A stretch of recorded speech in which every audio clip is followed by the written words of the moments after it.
The phone slipped from my trembling fingers and clattered against the hospital floor. The fluorescent lights above seemed to flicker in sync with my racing heartbeat as the doctor's words echoed in my head. "I'm sorry, Mrs. Patterson. We did everything we could, but Michael didn't make it. My husband of 6 years was gone." Just like that. One moment we were planning our weekend getaway to the mountains, and the next I was sitting in this sterile hospital room, bandages wrapped around my left arm and a gash on my forehead that would leave a permanent scar. The drunk driver who T-boned us at the intersection had walked away without a scratch. Michael hadn't been so lucky. I needed my family. I needed my parents. I needed someone to tell me that everything was going to be okay, even if it was a lie. With shaking hands, I picked up the phone and dialed the number I'd known by heart since childhood. "Hello." My mother's voice sounded distant, distracted. "Mom," I whispered, my voice barely audible through the tears. "Something terrible has happened. Michael is... Honey, can this wait? We're in the middle of setting up for Sarah's promotion party. She just made partner at the law firm, and we have about 30 people coming over in an hour." The words hit me like a physical blow. Sarah, my younger sister, the golden child who could do no wrong in my parents' eyes. Even now, in my darkest moment, she was still the priority. "Mom, Michael is dead." The words felt foreign on my tongue, like speaking a language I'd never learned.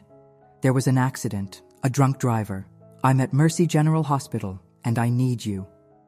Silence stretched between us like a chasm. I could hear party preparations in the background, the clinking of glasses, my father's laughter, Sarah's voice calling out instructions about the catering. "Oh, sweetheart," my mother finally said, her tone shifting to one I recognized from childhood, the voice she used when I'd scraped my knee and she needed to bandage it quickly before moving on to more important things. "That's just awful. But honey, we can't leave now. Sarah's been planning this party for weeks. All her colleagues are coming, and you know how important this promotion is for her career."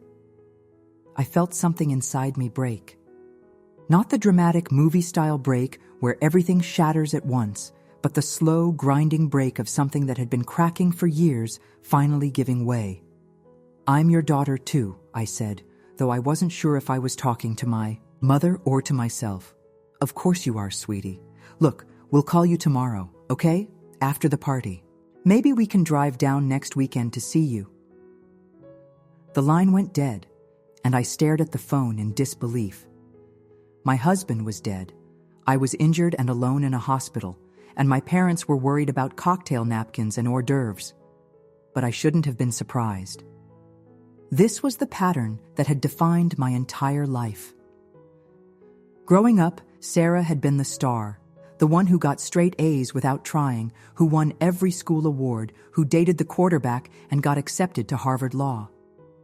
I was the reliable one, the one who worked twice as hard for half the recognition, the one who always came second in everything that mattered to my parents. When Sarah crashed her car senior year because she was texting while driving, my parents bought her a new one.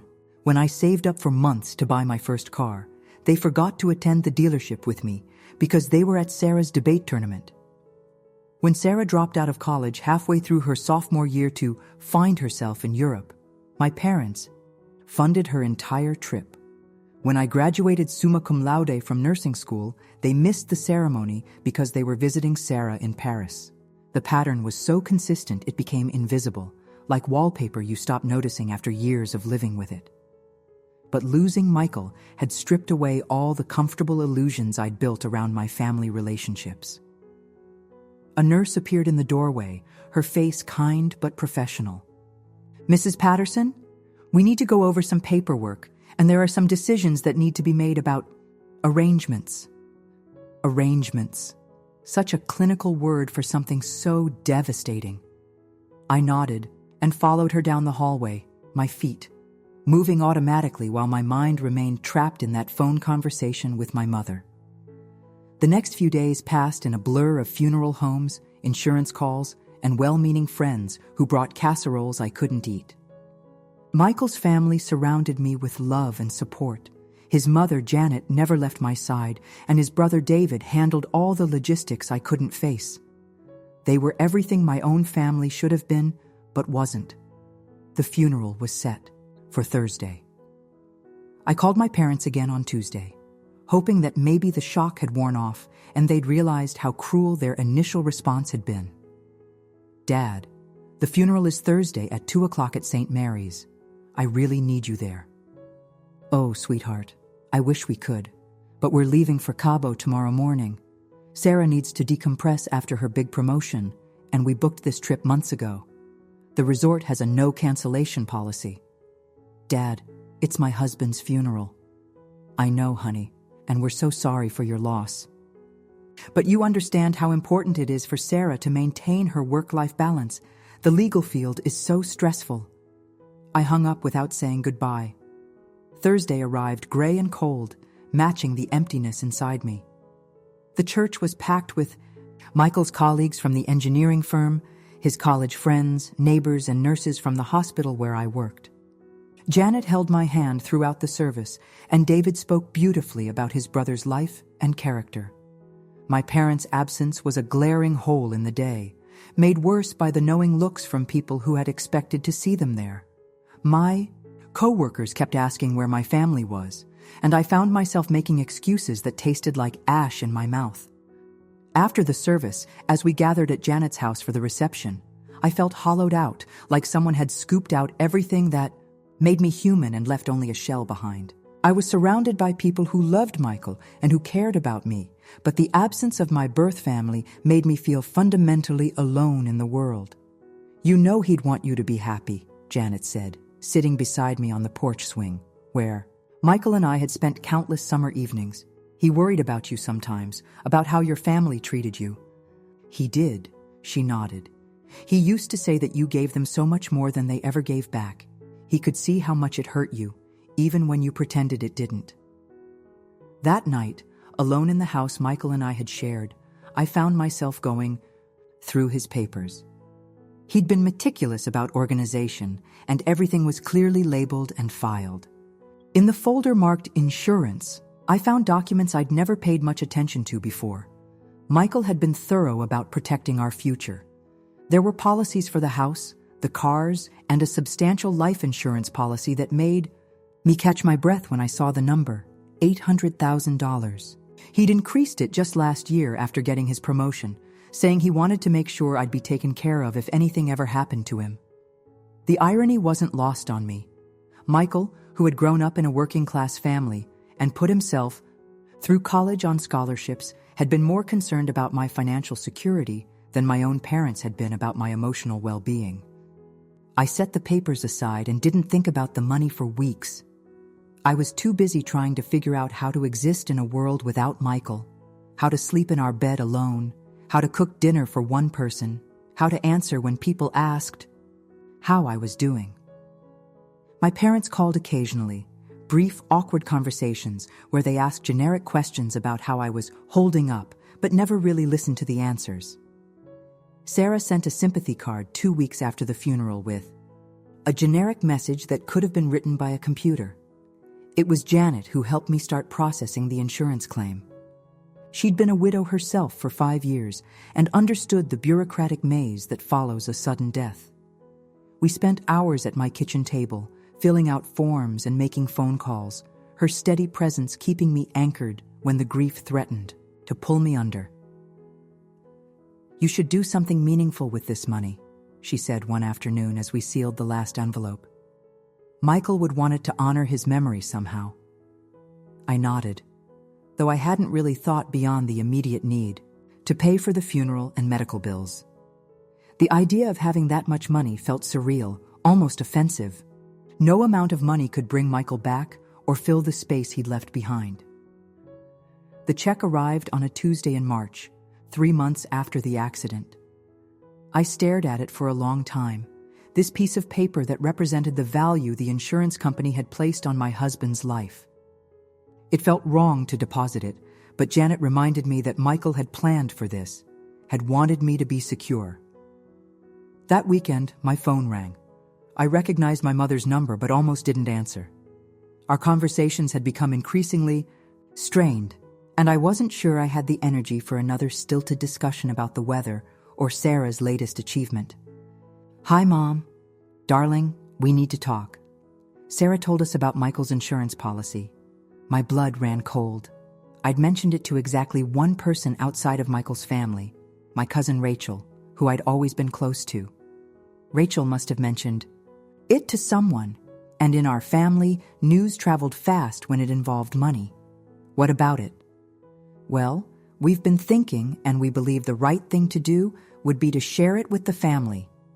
Sarah is looking at buying a condo downtown, and the down payment would really help her establish herself professionally. We were thinking maybe half would be fair. I felt like I'd been punched in the stomach. Half. It's a lot of money, honey. More than you need, really. And family should help family. Michael would have wanted you to help your sister. Don't you think? The audacity of it took my breath away. They hadn't come to the hospital when I needed them. They'd skipped the funeral for a vacation. They'd barely acknowledged my grief. But now that there was money involved, suddenly family was important again. "Let me think about it," I managed to say. "Of course, dear. But don't take too long. Sarah's already made a bid on the condo, and she needs to know she'll have the money for the down payment." After I hung up, I sat in Michael's favorite chair and tried to process what had just happened. My husband had died trying to protect me, and now my family wanted to use his death to benefit themselves. The money he'd left to ensure my security was being treated like a lottery, winning they were entitled to share. I called Janet, and she came over immediately. When I told her about the conversation, her face went through several expressions before settling on pure anger. "They want what now?" she said, her voice rising. "They couldn't be bothered to show up when you needed them most, but now they want Michael's insurance money?" "They think it's the right thing to do. Family helping family." "Honey, Michael's insurance money is yours. He worked for it, he planned for it, and he left it to you specifically, not to your parents, not to your sister, to you. And where was this family loyalty when you were lying in that hospital bed?" That night, I couldn't sleep. I kept thinking about the conversation with my mother, about the casual way she'd suggested taking half of Michael's insurance money, about how Sarah's needs always seemed to take precedence over everything else in our family. But I also thought about Janet and David, who had held me up when I couldn't stand on my own. I thought about Michael's colleagues who had taken up a collection to help with expenses. I thought about my neighbors who had mowed my lawn and brought me groceries without being asked. I thought about what family really meant. The next morning, I called my parents and asked them to come over. "I had something important to discuss," I said, "and it needed to be done in person." They arrived that afternoon with Sarah in tow, all of them wearing the slightly expectant expressions of people who think they're about to receive good news. We sat in my living room, the room where Michael and I had watched movies, played board games, and planned our future together. The irony of this conversation happening in our sacred space wasn't lost on me. "I've thought about what you said," I began, "about sharing Michael's insurance money with Sarah." Sarah leaned forward, her eyes bright with anticipation. She'd already started talking about the condo I knew, already planning how to spend money that wasn't hers. "And I've decided that you're absolutely right about family helping family." My mother smiled triumphantly. "I knew you'd see reason, dear. Sarah has worked so hard for this promotion, and she deserves to have a beautiful place to call home. Which is why," I continued, "I'm giving half the money to Michael's family." The silence that followed was deafening. I watched as my parents' faces went through a series of expressions: confusion, disbelief, and finally anger. "That's not what we meant," my father said finally. "But it's exactly what you said. Family helping family. Janet and David have been more family to me in the past 3 months than you've been in the past 3 decades. They were there when I needed them. They held me up when I couldn't stand. They loved Michael like a son, and they've loved me like a daughter." "We're your actual family," Sarah said, her voice sharp with indignation. "We're your blood relatives. You can't just give away family money to strangers." "Family money?" I stood up, feeling something that had been building inside me for months, finally reaching its breaking point. "This is Michael's money. Money he earned. Money he paid premiums on for years. Money he left specifically to me because he loved me and wanted to take care of me. But we're your family," my mother repeated, as if saying it enough times would make it true in the way she wanted it to be. "No," I said quietly. "You're my relatives. There's a difference." I walked to the mantel where I kept a photo of Michael and me on our wedding day. We looked so young, so hopeful, so sure that love would be enough to conquer anything life threw at us. "Family shows up," I said, still looking at the photo. "Family holds you when you're broken. Family puts your needs before their own when you're suffering. Family doesn't skip your husband's funeral to go on vacation." "That's not fair," my father started to say. "Fair?" I turned to face them, and something in my expression must have warned them because they all fell silent. "Let me tell you what's not fair. What's not fair is calling your daughter to tell her about the worst day of her life and having her mother ask her to wait because there's a party to set up.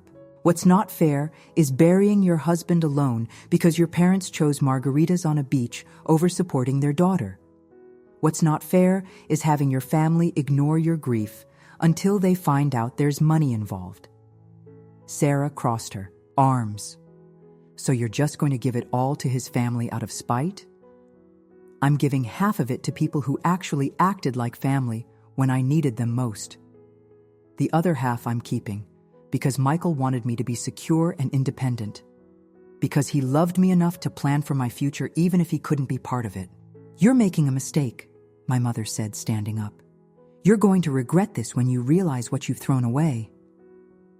"I'm not throwing anything away," I replied. "I'm finally seeing clearly.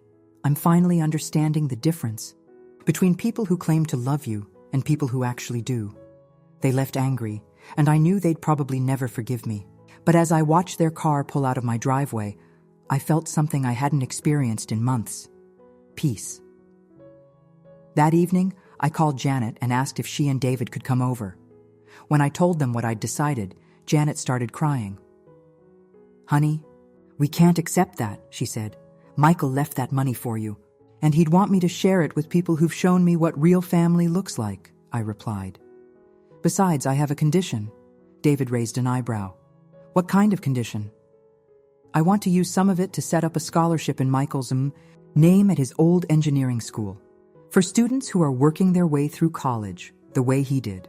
I want his death to mean something, to help someone else achieve their dreams the way he achieved his." We spent the evening planning the scholarship, talking about Michael, sharing memories that made us laugh and cry in equal measure. For the first time since the accident, I felt like I was exactly where I belonged. The scholarship fund became my passion project over the next few months. Working with the university, we established the Michael Patterson Memorial Scholarship for first-generation college students studying engineering. The first recipient was a young man from a small town in Missouri whose parents were factory workers, just like Michael's had been. At the scholarship presentation ceremony, I met someone who would change my life again. Dr. Elizabeth Chen was the Dean of Student Affairs, a woman who had overcome her own struggles to build a career helping other students succeed. We talked after the ceremony, and she mentioned that the university was looking for someone to coordinate their new student support program. "It's for students who are dealing with major life challenges," she explained. "Family crises, financial emergencies, health issues. We need someone who understands what it's like to feel alone and overwhelmed, someone who can help them find the resources and support they need." I'd been working part-time as a nurse since Michael's death, but the work had felt mechanical, like I was going through the motions without really engaging. This opportunity felt different. It felt meaningful. I took the job, and for the first time in over a year, I began to feel like myself again. Not the same self I'd been before the accident. That person was gone forever. But a new self. someone who had been tested by tragedy and had chosen to transform pain into purpose. Key. First student I worked with was Maria, a sophomore whose mother had been diagnosed with cancer. Maria was trying to balance her studies with caring for her younger siblings and working 2 part-time jobs to help with medical expenses. She reminded me of myself at that age, determined, overwhelmed, and trying to carry more than anyone person should have to carry. "I don't know how to do this," she told me during our first meeting, tears streaming down her face. "I can't drop out of school, but I can't abandon my family either." "You don't have to choose," I told her. "Let's figure out how to make both things work." Over the next few months, we connected Maria with emergency financial aid, flexible work-study positions, and a support group for students dealing with family health crises. Watching her graduate 2 years later, standing with her family in the audience as she walked across the stage, I felt Michael's presence more strongly than I had since his death. My parents and Sarah made a few more attempts to reconcile over the years, but always with strings attached. They wanted me to apologize for choosing strangers over family. They wanted me to acknowledge that I'd been wrong to keep Michael's money instead of sharing it. They wanted me to return to the role I'd always played, the accommodating one, the one who put everyone else's needs first. I couldn't go back to being that person. The accident had shown me that life is too short and too precious to waste on relationships that only flow in one direction. I deserved better than being someone's second choice, someone's backup plan, someone whose needs only mattered when they aligned with someone else's agenda. Instead, I built a new family. Janet and David remained central to my life, welcoming me into their holidays and celebrations. I became close friends with several of my coworkers, including Dr. Chen, who became both a mentor and a confidant. I started dating again, carefully, tentatively, but hopefully. The scholarship program grew beyond what any of us had imagined. What started as a single scholarship became an entire support network for first-generation college students. We provided not just money, but mentorship, academic support, and career guidance. Each year at the awards ceremony, I would see Michael's legacy living on in the faces of young people who were getting opportunities they might not have had otherwise. 5 years after the accident, I met James at a conference for student services professionals. He was a counselor at a community college, a widower himself who understood both loss and the process of rebuilding. Our relationship developed slowly, built on friendship and mutual respect rather than the intense passion I'd shared with Michael. When we got engaged, I found myself thinking about my parents for the first time in months. Part of me wanted to call them, to share this happy news, to give them another chance to be part of my life. But I'd learned that wanting something to be different doesn't make it so, and people rarely change unless they truly want to. Instead, I called Janet, who cried with joy, and immediately started planning an engagement party. David offered to walk me down the aisle, and Dr. Chen agreed to be my matron of honor. My chosen family rallied around me the way a family should, and I felt blessed rather than abandoned. The wedding was small, but perfect, held in the garden where Michael and I had been married 6 years earlier. It felt right to begin this new chapter of my life in the place where my old one had started, surrounded by people who had supported me through the darkest period of my life. During the ceremony, the minister spoke about different kinds of love: the passionate, all-consuming love of youth and the steady, choosing each other daily love of maturity. I thought about Michael, about the love we'd shared that had been cut short but never diminished. I thought about James, about the careful, intentional love we were building together. I thought about the love I'd found with my chosen family, the people who had proven that blood relation is far less important than genuine care and commitment.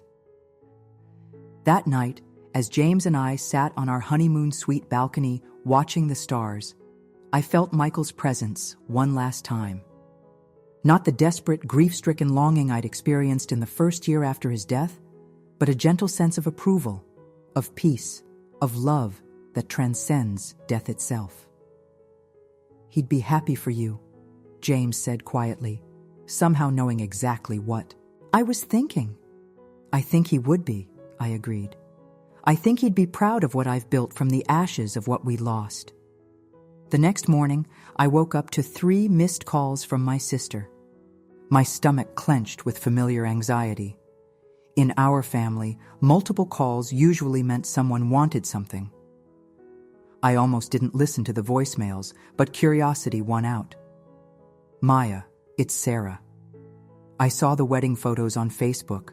Look, I know things have been weird between us, but I wanted to say congratulations. I also wanted to apologize. I've been thinking a lot lately about what happened after Michael died, and I realize we weren't there for you the way we should have been. I know it's probably too late, but I wanted you to know that I'm sorry." I stared at the phone, unsure how to process this unexpected message. An apology from Sarah was something I'd stopped hoping for years ago. But listening to her voice, I heard something I'd never heard before. Genuine remorse, genuine understanding of how her actions had affected me. I didn't call her back immediately. Instead, I talked to James, to Janet, to Dr. Chen. I'd learned not to make important decisions about relationships in the moment of high emotion. I needed to think about what I wanted, what I was willing to risk, what boundaries I would need to maintain. After a week of consideration, I sent Sarah a text. "Thank you for the apology. I appreciate that you can see things differently now. I'm not ready for a full relationship yet, but I'm willing to start with coffee sometime." Her response came immediately. "I would love that. When you're ready." It took another month before I was ready, but we did meet for coffee. Sarah had changed. She was more reflective, more aware of how her behavior affected others. She'd been through her own struggles, including a difficult divorce and some professional setbacks that had given her perspective on what really mattered in life. I was so focused on my own success that I couldn't see how selfish I was being, she admitted. When Michael died, all I could think about was how the timing was inconvenient for me. I couldn't see past my own world to understand what you were going through. It wasn't just about Michael's death, I told her. It was a pattern that went back to childhood. I always felt like I came second in our family. You did, she said simply. And I was so used to being first that I thought it was normal. I thought that's just how families worked, that everyone would revolve around my needs and wants. It took losing my marriage and having to rebuild my life to understand how wrong that was. We talked for 2 hours that day, and for the first time in our lives, we had a real conversation. Not the surface-level exchange of information that had characterized our relationship for years, but a genuine discussion about our feelings, our mistakes, our hopes for the future. I didn't forgive her immediately. Trust, once broken, takes time to rebuild. But I was willing to try, to see if we could build something new and healthier from the ruins of our old relationship. My parents were a different story. When Sarah told them about our reconciliation, they assumed it meant I was ready to go back to the old family dynamics. They wanted to pretend that nothing had happened, to sweep the past under the rug and return to business as usual. But I couldn't do that. Too much had changed, and I'd worked too hard to build healthy boundaries to give them up now. I was willing to have a relationship with my parents, but only if they could acknowledge the pain they'd caused and commit to doing better. That conversation was harder than the one with Sarah. My parents were older, more set in their ways, more invested in their own version of events. They wanted to blame me for being oversensitive and holding grudges. They couldn't understand why I couldn't just let it go and move on. Because moving on without acknowledgement isn't healing, I explained. It's just enabling the same patterns to continue. In the end, my relationship with my parents remained distant but civil. We exchanged cards on holidays and made polite conversation at family gatherings, but we never achieved the closeness I'd once hoped for. I had to grieve the parents I'd wanted them to be, just as I'd grieved the husband I'd lost, and find peace with what was actually possible rather than what I wished could be. Sarah and I, on the other hand, slowly built a new relationship based on mutual respect and genuine care. She became an aunt to the children James and I eventually had, and she was there for me during the difficult times, really there, in the way family should be. 10 years after Michael's death, I stood at the podium at our annual scholarship ceremony, looking out at an audience filled with students, donors, and university officials. The Michael Patterson Memorial Scholarship had grown into a full program that now supported over 50 students each year. We provided not just money, but mentorship, career guidance, and a community of support that helped first-generation college students navigate the challenges of higher education. Michael believed that education was the key to breaking cycles of poverty and creating opportunities, I told the audience. He would be amazed to see how many lives this program has touched, how many dreams it has made possible. As I spoke, I saw James in the audience, our 5-year-old daughter on his lap, both of them beaming with pride. I saw Janet and David, now in their 70s, but still actively involved in the scholarship program. I saw Dr. Chen, who had become like a second mother to me. I saw Sarah, who had driven 3 hours to be there, genuinely interested in supporting something that was important to me. I saw my chosen family, the people who had proven that love is not about blood relation, but about commitment, support, and genuine care for each other's well-being. After the ceremony, as we gathered for the reception, Janet pulled me aside. "He would be so proud," she said, gesturing at the crowd of scholarship recipients, their families and supporters. "You took the worst thing that ever happened to you and turned it into something beautiful." I looked around at the celebration, at young people who were getting opportunities they might not have had otherwise, at families celebrating achievements that had seemed impossible just a few years earlier. "We all did," I corrected her. "This wasn't something I could have built alone. It took a village, a family, to make this happen."